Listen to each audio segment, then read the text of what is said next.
Property, जो बाद में हमारे संविधान से फंडामेंटल राइट्स की लिस्ट से डिलीट कर दिया, इसको लीगल राइट बना दिया, कानूनी अधिकार। हमारी प्रॉपर्टी का अधिकार, अगर आप किसी के पास, फॉर एग्जांपल मेरे पास प्रॉपर्टी नहीं है, उसके लिए मैं कोर्ट में नहीं जा सकती, लेकिन अगर मेरा फंडामेंटल राइट है, उसको कोई डिस्टर्ब कर रहा है तो मैं डायरेक्टली सुप्रीम कोर्ट में जा सकती हूँ। तो फंडामेंटल राइट्स क्या है? जो हमारी व्यक्तित्व के विकास के लिए जो मौलिक है, वैसे राइट जो हमारे व्यक्तित्व के विकास के लिए जरूरी है। तो ऐसे अधिकार हमें किसने दिए हैं? हमारे संविधान में। हमारे संविधान के पार्ट 3 में अंडर आर्टिकल 14 से 32, 14 to 32, ठीक है।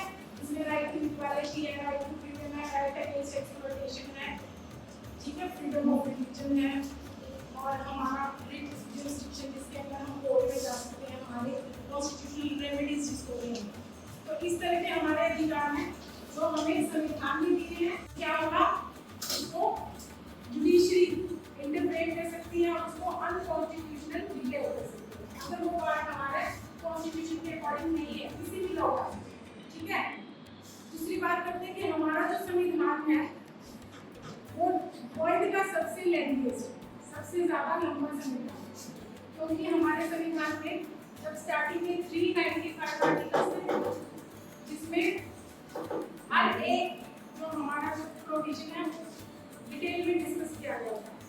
तो अगर हम आज की बात करें, आज हमारे संविधान में 442 आर्टिकल, 442, क्योंकि over a period of time इसमें अमेंडमेंट्स होते रहे, धीरे धीरे इसमें चेंजेस करते थे जैसे जैसे हमारी रिक्वायरमेंट्स बढ़ती थी, ठीक है। तो बात हम करते हैं fundamental rights.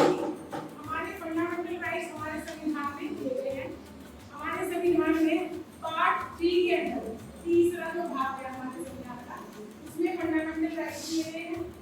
Fundamental 32 we can directly go to the supreme court, ठीक है। बाकी किसी राइट के लिए भी आप पहले लोकल कोर्ट में जाओगे, फिर आप जाके वहां से केस स्टेप बाय स्टेप आपका सुप्रीम कोर्ट में जाएगा।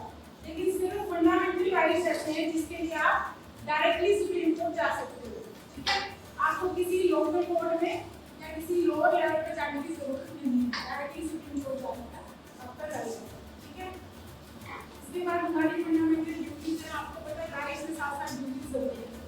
जब हम कोई अधिकार की बात करते हैं तो उसके साथ हमारे पास ड्यूटीज का ऑप्शन भी आ जाता है, हमें ड्यूटीज भी करनी पड़ती है। ड्यूटीज के लिए हम सुप्रीम कोर्ट नहीं जा सकते, लेकिन ड्यूटीज हमारे अधिकारों में पैरेलल होती है। गांधी जी कहते थे ना, अधिकार और कर्तव्य साथ साथ चलते हैं। जब हम किसी अधिकार की बात करेंगे तो हमारी ड्यूटी हो जाती है। फॉर एग्जांपल आप क्लास में बैठे, आपका शिक्षा का अधिकार है, लेकिन आपका कर्तव्य क्या है? जब टीचर आपको लेक्चर डिलीवर कर